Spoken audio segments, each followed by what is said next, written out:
见是场震撼。从此后，我心里被你填满。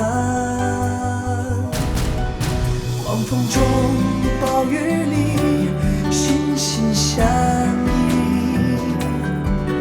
迎着风，迎着雨，笑容灿烂。奔向你，让我们策马奔腾；奔向你，让我们踏遍红尘。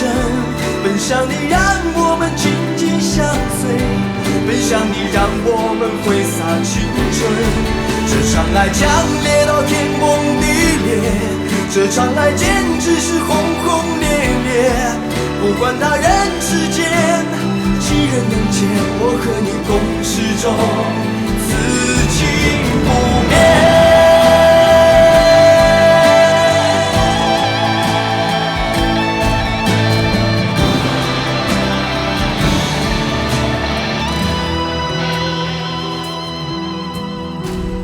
也曾经让你哭，陪你流泪，转眼间你用爱把我包围。为了你，我可以放弃一切；为了你，走天涯，始终不悔。爱强烈到天崩地裂，这场爱简直是轰轰烈烈。不管他人世间几人能见，我和你共始终，此情不灭。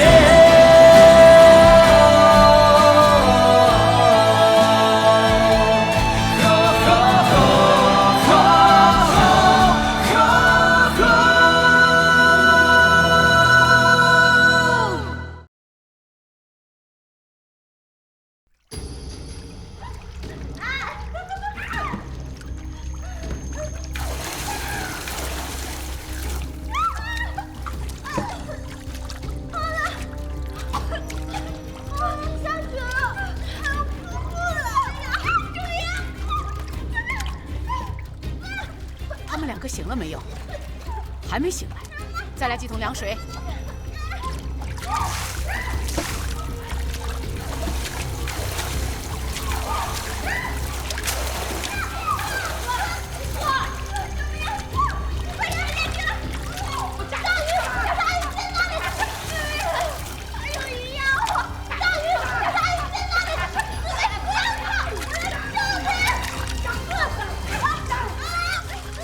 老佛爷，我看两个格格醉成这样，就是浇一夜的冷水，他们也不会醒。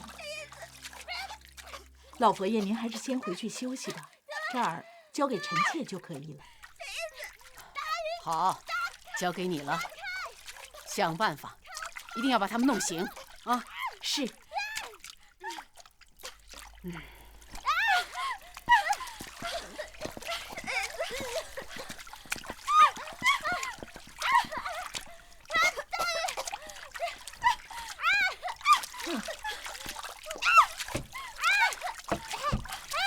容嬷嬷，桂嬷嬷，不用跟他们两个客气。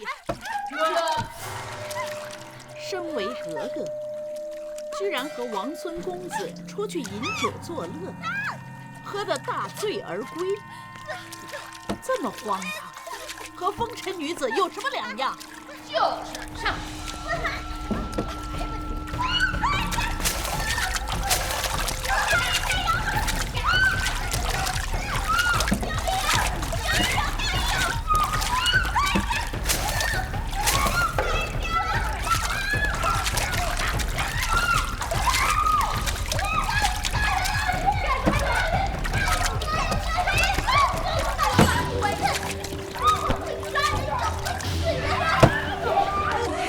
反了！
不知道小燕子和紫薇被老佛爷整成什么样了。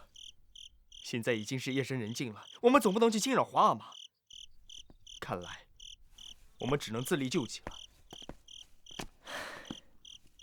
上次我们夜探景仁宫，这次我们夜探慈宁宫如何？可是，书芳斋一屋子男男女女的伤兵，我们到底该怎么办才好呢？要不你们先去探探小燕子和追的消息，这些伤兵交给我。反正书芳斋一天到晚有人受伤，我已经练就了一身了伤的功夫了。也只能这样了，这儿交给你，我和永琪去救紫薇和小燕子，他们两个醉成那样，不知道还有没有能力应付老佛爷。那还犹豫什么？快去吧！走。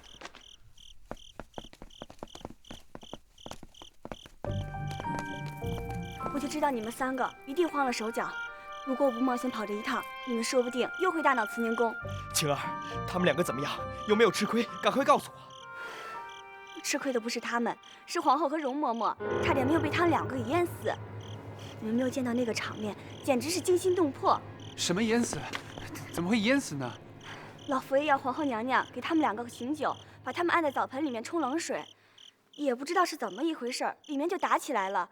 等我们赶到的时候，一屋子嬷嬷摔得四仰八叉，2个格格正在把皇后娘娘按在洗澡盆里面喝洗澡水。后来老佛爷把他们关进密室，当然又是要他们闭门思过。他们2个正抱在一起闭门大睡，我想打雷也吵不醒他们，就给他们盖了棉被。反正天塌下来也是明天的事儿了。但是他们醉成那样，又冲了冷水，天气这么凉，睡在冰凉的地上，身体强壮的人都吃不消，何况是2个姑娘了。紫薇身子本身就柔弱，又挨了一刀，怎么能受得了这样的折磨呢？可不可以叫醒他们，先灌2杯姜汤再说？我们能不能从慈宁宫的后门溜进去，看看他们的情形呢？不行不行，你们千万不要过去，老佛爷的人彻夜守着那密室，我是老佛爷的心腹才能混进去，你们怎么行？最好不要在这节骨眼再扩大事端。那明天一早，老佛爷还会不会跟他们2个算账？你们不要这么心慌意乱，我会拼命的去保护他们的。等会儿我再去看看，如果能叫醒他们，我就给他们喝姜汤。现在不能多说了，等下给老佛爷发现，暗中递消息给你们，说不定等会儿就轮到我关密室了。哎呀，晴儿，一切的一切，拜托了。你放心，小燕子、紫薇和我已经情同姐妹，我会照顾好他们的，能做到的，我一定帮忙到底。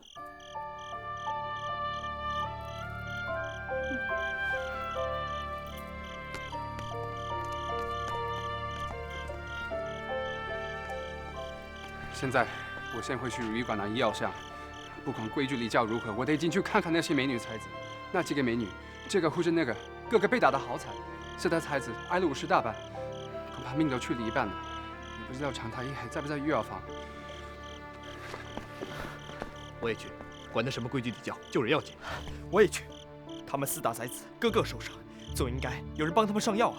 他们现在大概连动都动不了了。你是阿哥，最好别去4大才子的房间，更何况你额娘等你等不到人，会到书房寨来要人的。我不管，我也管不了那么多了。他们4大才子跟我们是同样的人，只不过他们比我命苦而已。对于命苦的人，不能宽容，反倒要他们代我们受过。孰可忍，孰不可忍。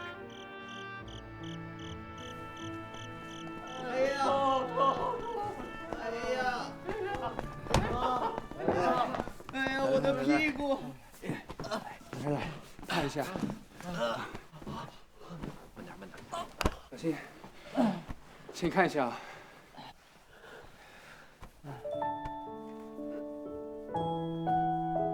哎呀，都伤成这样了，还到处乱动啊！来，给你上药。你们都趴着，不要乱动，我来给你们上药吃药。我阿哥，才子小虫子不敢当啊！我阿哥，福大爷办话事，才子小豆子给你们磕头了。我磕头了。好了，我知道你们都很痛，你们不用说话，不用行礼了。你们这样还想着给彼此擦药，我真佩服你们。福大爷，你们都来了，我们4大蹦灯才子衣冠不整。你们都被打成这样，伤成这样，还谈什么衣冠整不整的？全体趴好，不许动。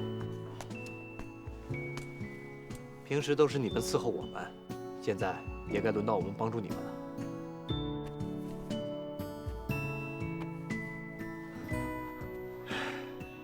到处有红有肿。现在太晚了，冰块拿不到，你们就忍耐一下。每个人喊上梅花点食单。其他外伤啊，屋子里都是男人，你们就不用害羞了。我们会尽量轻一点。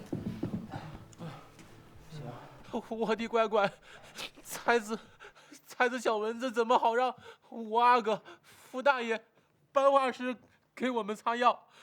这样不被打死，也会被折寿的呀！是啊，这样不行。吴阿哥，像你们这么尊贵的人，怎么可以帮才子擦屁股呢？不行不行，还是让咱们4大才子自己来吧。咱们正好4个人，可以相互给彼此上药。奴才的屁股也是屁股，人人都有屁股，哪有什么高低贵贱之分啊？好了好了，大家安静，不要什么不敢当、当不起的说个不停了。不知道宫里头有没有很大的砚台呀？砚台？你要大砚台做什么？这砚台也治不了你的伤。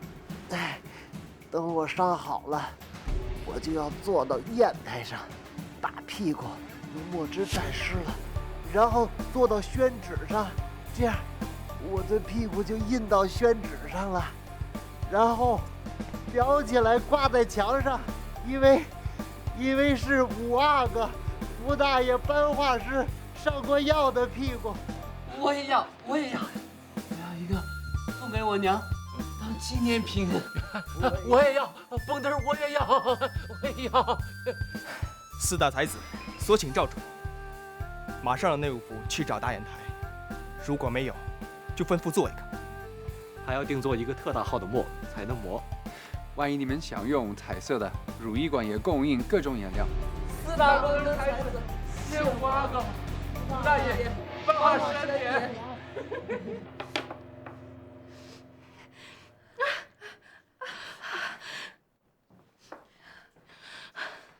疼吗？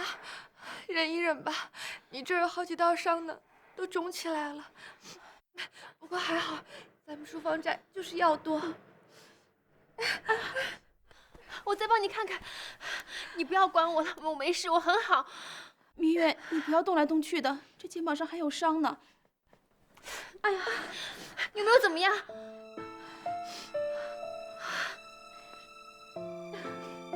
两位格格醉成这样，又被抓进慈宁宫，不知道会不会再挨打。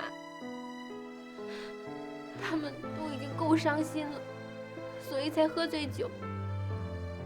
刚刚又帮咱们挡了好几下鸡毛掸子，又挨了好多下。现在又有谁帮他们擦药呢？是啊，还珠格格一直挡在我前面，她一定浑身都是伤。 你们不知道，想当初太太临终时让我照顾小姐，她那么信任我，可我把她照顾得乱七八糟，整天受伤挨打，我真对不起太太。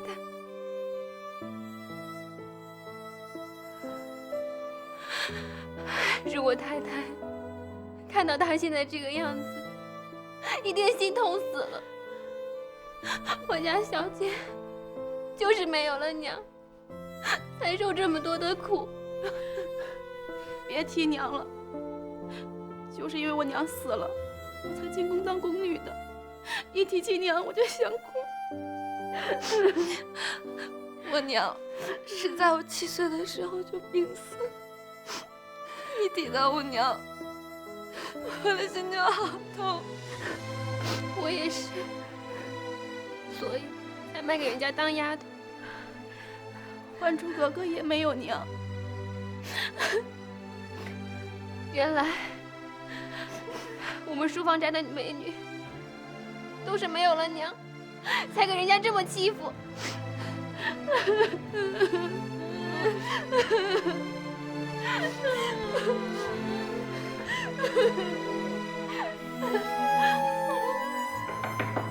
各位美女，你们的情况怎么样？我又拿一大堆药来，可以消炎止痛。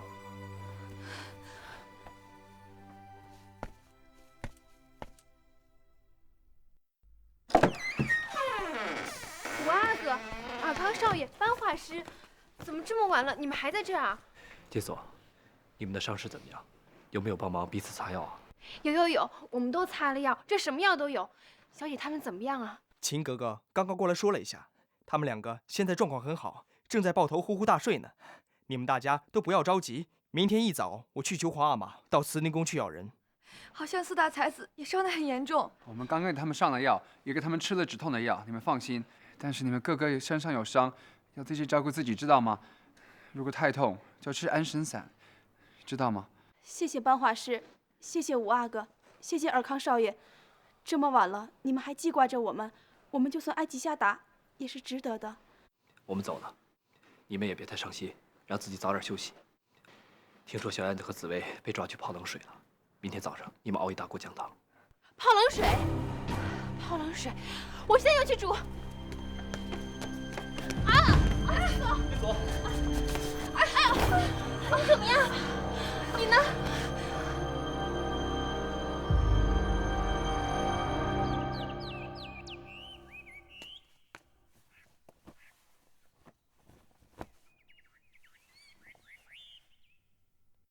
亲儿有事儿求老佛爷。什么事儿啊？好像很严重的样子。老佛爷，你就饶了那两个格格吧，不要再追究了。为什么？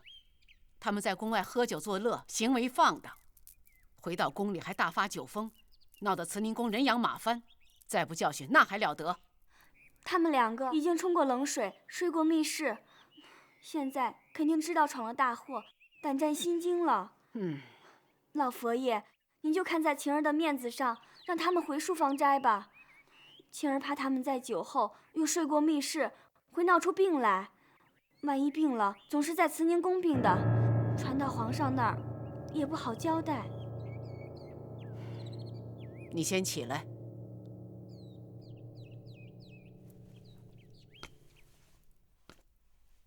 晴儿，我会准你跟他们走得近，说实话是为了你和尔康，但你也不能什么事情都向着他们。规规矩矩的姑娘家，怎么能在外面喝酒呢？他们会一时松懈喝了酒，一定是情有可原的。老佛爷一向是佛心来着，对谁都是慈悲为怀。这次要不是因为指婚的事情让他们两个受了打击，我相信他们绝对不会做出让老佛爷生气的事。这次您就原谅他们吧。他们两个就这么值得你同情？一早就来替他们说话。小燕子没爹没娘，紫薇又失去了母亲，他们的身世和我其实很像啊，只不过我有老佛爷疼着、宠着、怜惜着，就比他们强多了。我还是不明白，你为什么会这么喜欢他们两个？我真担心你会被他们带坏。老佛爷，其实您心里是明白的，紫薇和小燕子都是很率真的人，他们都不是坏人。紫薇温柔美丽，楚楚动人；小燕子活泼淘气，热情奔放。其实我很羡慕他们两个，虽然他们常常把宫里搅得乌烟瘴气，可是活得多姿多彩。我觉得他们是那种可以为朋友两肋插刀的人，我很高兴能够和他们成为朋友。我明白了。好吧，那两个丫头，我就不再追究了。但愿他们明白你为他们做了什么。晴儿谢老佛爷恩典。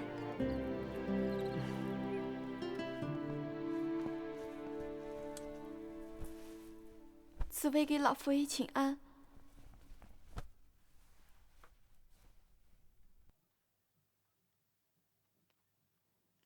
昨夜喝醉了回宫，实在罪该万死。听说又大闹了慈宁宫，紫薇惭愧极了，实在是没有脸来见老佛爷，不知怎样才能赎罪。算了，这醉酒的事就到此为止。希望你们是真心的忏悔，真心的觉悟。别说你们是格格，一个普通人家的姑娘，也不该在酒楼里喝得大醉呀。紫薇知错了。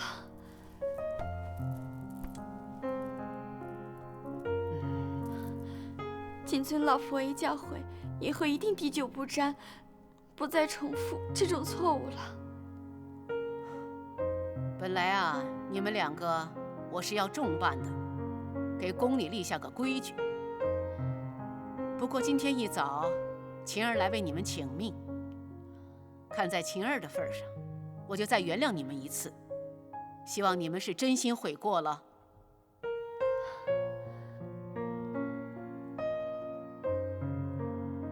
好了，你们两个回淑芳斋去吧。以后啊，自己要检点一点儿。谢老佛爷恩典。谢老佛爷恩典。小姐，小姐，你们回来了！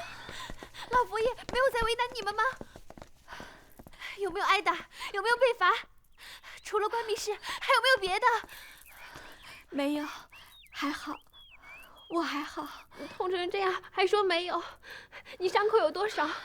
有没有人帮你们擦药呢？赶快进去，让我们几个美女帮你们看一下。哎呦，没事儿，我什么人物啊？怎么可能有事儿呢？我浑身痛，我想我大概有事儿。你们呢？你们身上的伤怎么样了？我们彼此都擦过药了，虽然有点痛，不过我们都还撑得住呢。有没有人去照顾四大才子呀？你放心，我阿哥、尔康少爷、班画师都亲自给他们擦过药了，而且刚刚又派小桂子、小顺子过来，给他们喂了紫金活血丹，还熬了一大锅人参鸡汤给他们喝呢。是啊，他们4个从来没被人这样伺候过，说是挨打，不过倒挺值得的。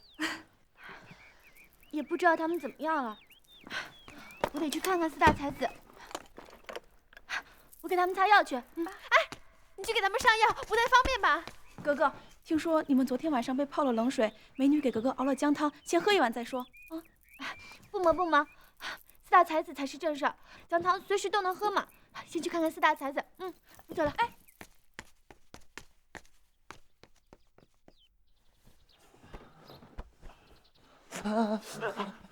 亲，忍着点啊！四大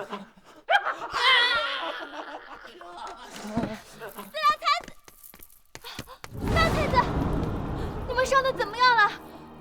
我给你们带了跌打损伤膏，我知道你们现在屁股上肯定是一屁股的药，管他呢，我们把所有的药统统先擦上去再说。哎呀，我的主子！哎呦！别乱动！把根毫毛变出个没有受伤的我来吧！哥哥大人，我的姑奶奶呀，你怎么进来了？小顺子，快把我的屁股遮上！哎，哥哥，小珠子给您磕头了，您快出去吧，我这样子实在是。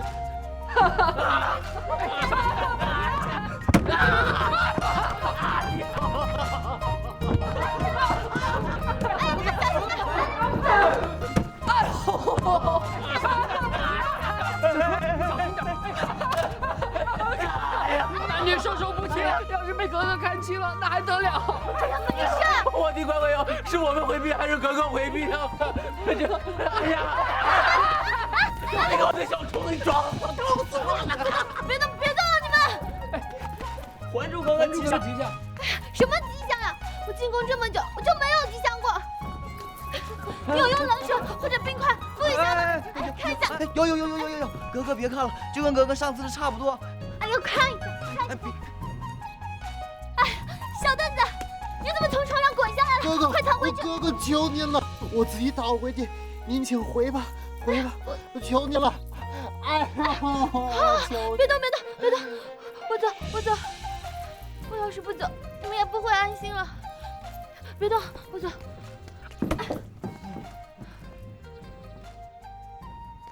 你们为我挨了打，我真的好难过。不过从此以后，我们就更是一家人了。不要怕，我有经验的。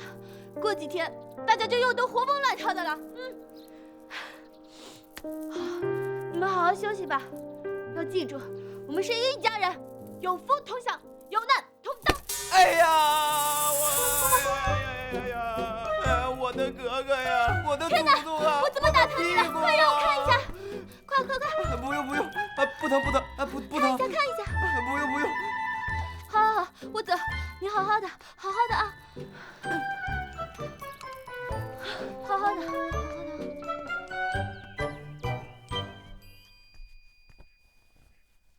五阿哥，福大爷到。儿臣参见皇上，臣福尔康叩见皇上。平身。谢皇上。这么早啊？你们一起来宫里，该不会是树芳斋又出状况了吧？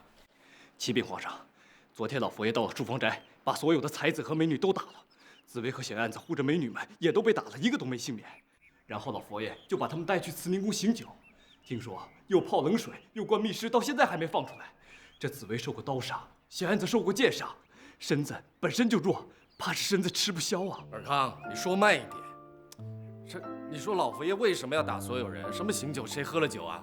哎呀，你平常说话一向口才伶俐的，怎么这次说的乱七八糟，听得朕一头雾水。皇阿玛，请您收回儿臣跟欣荣、尔康跟晴儿的指婚安排吧。因为这个震撼，小燕子紫薇受到了极大的打击，他们两个偷偷溜出宫去借酒消愁，结果被老佛爷抓到。淑芳斋的才子跟美女们都被打得遍体鳞伤，紫薇跟小燕子被老佛爷双双抓到慈宁宫去泼冷水，结果现在还被关在慈宁宫的密室里。什么？喝醉了酒又泡冷水？你们怎么到现在才来通报啊？皇上，您最了解紫薇了。紫薇她平时娴静端庄，知书达理，恪守明文规秀的礼仪。她平时可是一滴酒都不沾的。最近老佛爷跟她谈了很多，包括她的身世都是不光彩的，说她配不上朕，让紫薇几乎崩溃了。小燕子也是这样，老佛爷亲口对她说，如果她对儿臣好，就应该放掉儿臣，因为她不如欣荣，可以给儿臣带来光彩。结果，两位格格的心都碎了。儿臣和尔康为了安慰他们，只好带他们出宫去。结果他们都喝醉了，现在整个淑芳斋弄得惨不忍睹，个个受伤了。朕去趟淑芳斋看看他们回来没有。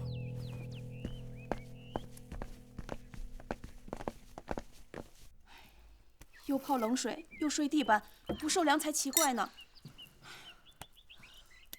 格格，你好像在发烧呢，还是先回房间躺一躺吧。我没事，你们就别管我了，赶快去照顾紫薇吧。这4大才子每隔2个时辰就要换一次药，我们这一屋子的女人怎么去照顾他们呀？皇上驾到！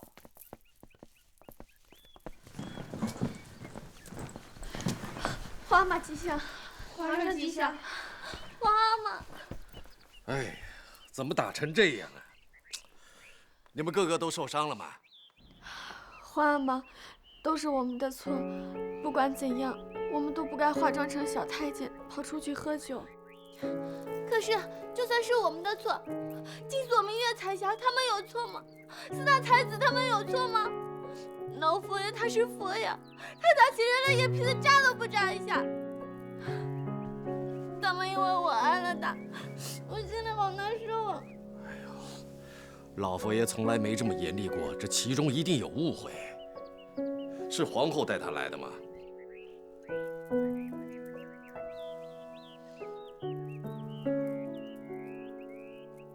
朕明白了。哎呀，你们都伤成这样，有没有传太医来诊室啊？小燕子，你身体怎么这么疼啊？你在发烧啊？紫薇，你怎么样？有没有发烧啊？我没有发烧，我一直在发冷。发冷？哎呀，你烧得更高啊！我就知道，哪有这种解救法？又是泡冷水，又是灌密室的。我赶快去把常太医叫过来。来，常太医，快！皇上吉祥。臣叩见皇上。好了，别多礼了，快来看看这一屋子的伤兵。2位格格在发烧，奴才们都受伤了，你快一个一个诊室。皇阿玛，我用不着诊治了，只是我那4大才子他们还在受苦呢。那种痛我知道，真的就好像用火在烧屁股一样。他们每个人的屁股都肿得这么大，恐怕得赶快去给他们诊治一下才行。你怎么知道他们肿得这么大？太夸大了吧！我亲眼看见的，总得有人给他们送药才可以吧？你亲眼看见的？哎呀，这男女有别，你不知道吗？哎呀，算了，长寿啊，你先去太监房看看那几个太监，再过来这里。这，我带你走。走。你们两个都挨了罚，奴才们也都挨了打，受了这么多的委屈啊，朕实在不忍心再说你们。不过你们也太大胆了，你们是格格啊，住的是皇宫啊，跟普通老百姓本来就不一样，怎么能够想做什么就做什么？明明知道不可以做的事，为什么一定要做啊？皇阿玛，您一大清早来看我们，对我们说受委屈这3个字，给我们的温暖和安慰，真的不是一点点。我们每一次闯祸，您都千方百计地帮我们解围，我们真的很感动。您说的对，我们明知故犯，怪不得老佛爷会生气。以后我们一定会注意，不会再闯祸了。朕知道你们最近心情不太好，所以才喝了点酒。其实啊，你们的婚事朕还没做出最后的决定，所以你们也不必太过悲观。不管老佛爷对你们说了些什么，你们只要管好自己的行为，不要再制造问题，这样对你们是有利无害的。皇阿玛，那尔康和紫薇的婚事没有再吹了吧？你还像以前那样喜欢我们吗？我最近又闯了好多祸，老佛爷看我的眼神就跟看到仇人一样。反正我最近很不乖就是了。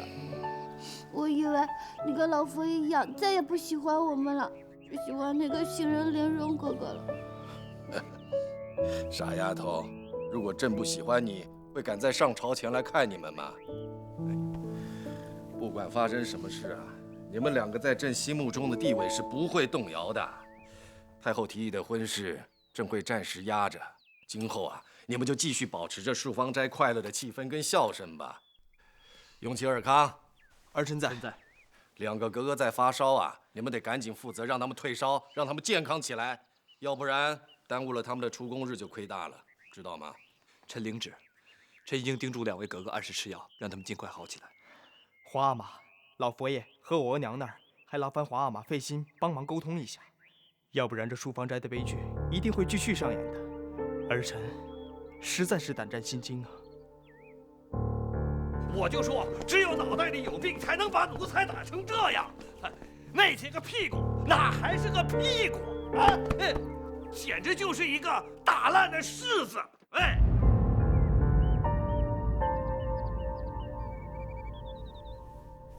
老佛爷，小燕子跟紫薇再怎么犯错，也都是您的孙女啊，您怎么舍得对他们下这样的毒手呢？皇帝放着早朝不顾，居然跑到慈宁宫来兴师问罪。我从来不打孩子的，只不过是让他们的奴才受过而已。我的规矩，皇帝还不清楚吗？老佛爷，您为了让小燕子跟紫薇醒酒，让他们浇了冷水又睡地板。现在小燕子跟紫薇都发着烧呢，2个人都不敢吭声。像他们这种拥有大爱的精神，拥有纯洁善良的本性，不知道老佛爷为什么就是不能接受他们呢？他们现在能够住在皇宫里面，享受富贵荣华，已经是我们皇家很大的恩惠了。难道还要让我这个老太太奉他们为上宾？皇帝，你别忘了，是他们逾矩在先，出外喝酒，败坏我们皇室清规。这样再不教训，不就无法无天了？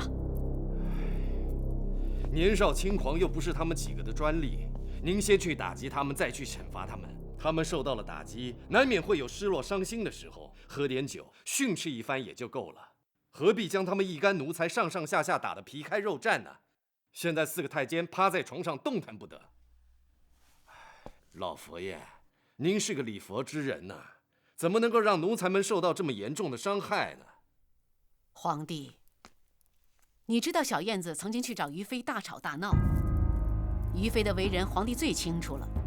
她伺候了皇上这么多年，说话都不敢大声的人，居然受到小燕子的如此欺凌。这件事情，皇帝知道吗？这个，朕倒没听说过。皇帝不知道，我也是装聋作哑，没有教训过小燕子。因为于妃看在永琪的份上，隐忍了下来，我们也不便插手。可是事情走到这个地步，皇帝是不是该想一想，你的爱是在纵容小燕子，还是在疼惜小燕子？她值得皇帝这般宠爱吗？对未来是婆婆的人都如此大不敬，她还配做永琪的福晋吗？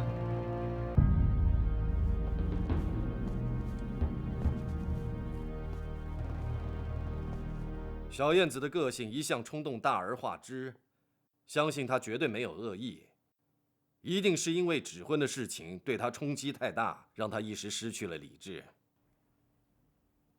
既然孩子们一时无法接受老佛爷提议的方案，朕也觉得有必要暂缓永琪和尔康的婚事，指婚这件事就择其另议吧。皇帝，这是什么意思？连我的指婚，皇帝都不准备接受吗？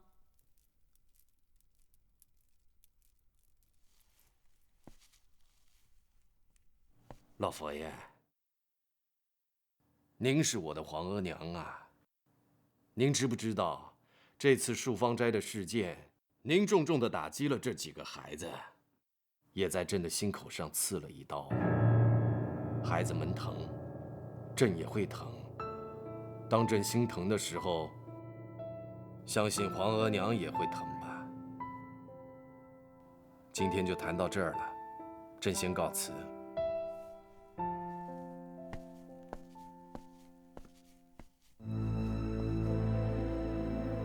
难道是我做的太过分了？难道是我太狠了？这两个格格到底是何方神圣，已经引起皇室3代的矛盾。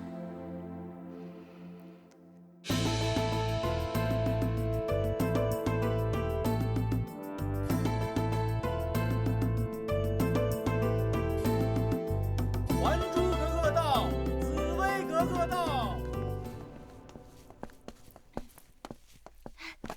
韩香，你们怎么好久没来了？等得我好急啊！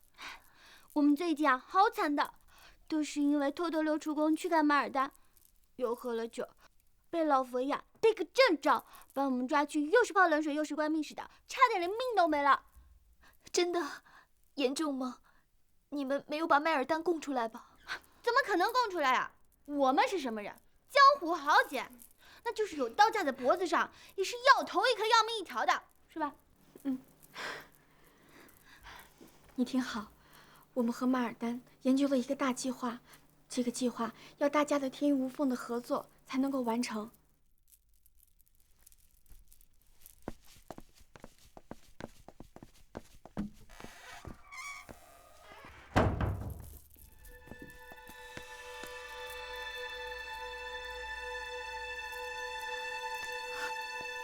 你们这个办法，我不同意。你不同意？你为什么不同意啊？你们不懂，我是我爹献给皇上的礼物啊！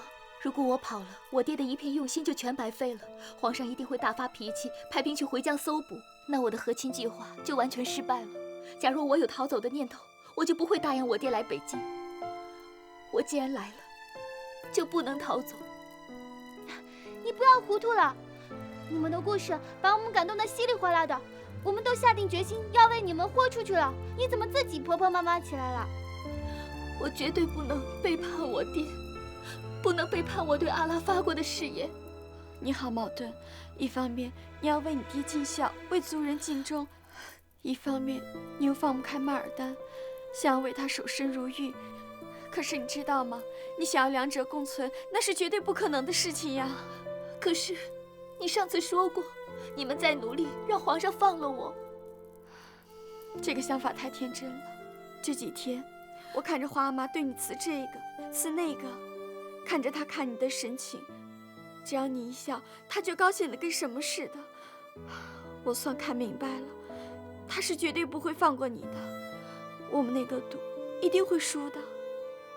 可是你说过，皇上是仁慈的人，他有一颗宽大的心。我是说过，但是他对我们的宽大，对我们的仁慈，那是因为我们是他的女儿。对于你，他完全又换了另外一个身份。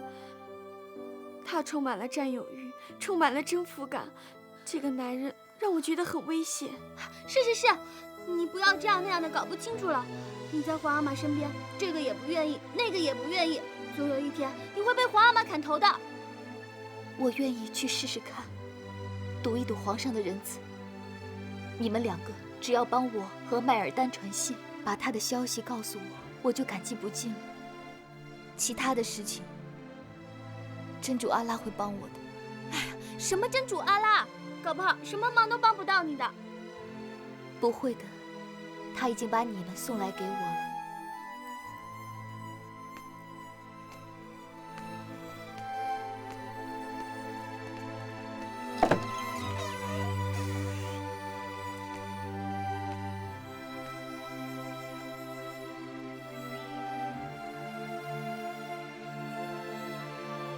Bismillahirrahmanirrahim. Alhamdulillahi Rabbil Alamin. Rahmanirrahim. 或者，天意让我们赌一赌，说不定那个阿拉真的在我们四周帮助着我们。如果能不背叛皇阿玛，而解决韩香的事，那是我最期望的。皇阿玛对我们这么好，我真的不舍得背叛他。可能吗？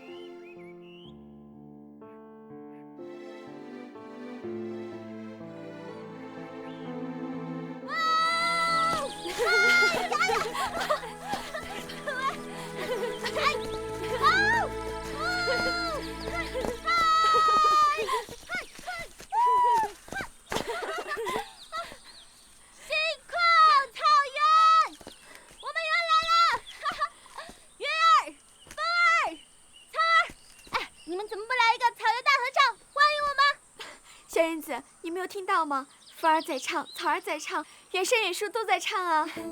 紫薇，你想象力太丰富了吧？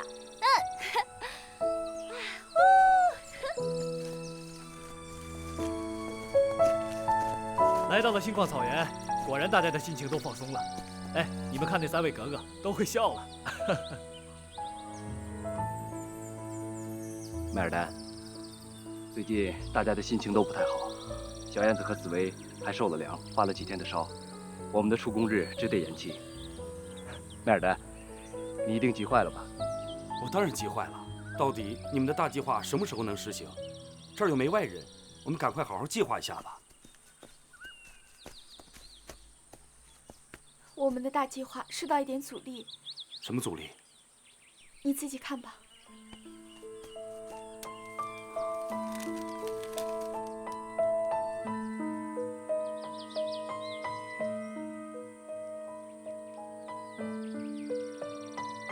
这是什么赌？赌皇上的仁慈吗？如果他仁慈的话，他就不会接受韩香这个礼物。麦尔丹，你不能这么说我的话吗？如果他不仁慈，他还会允许韩香守身如玉吗？如果他不仁慈，他还会善待韩香吗？就是，他要是不仁慈，我这小燕子倒霉命了。把韩香带进宫的是他的爹，你别搞不清楚状况了。马尔丹，不要心情一乱就把这几个格格和阿哥得罪了。今天在帮你的这些人，凑巧都是皇上身边的人，你攻击皇上，他们会受不了的。如果他们撒手不管了，你和韩香就断线了。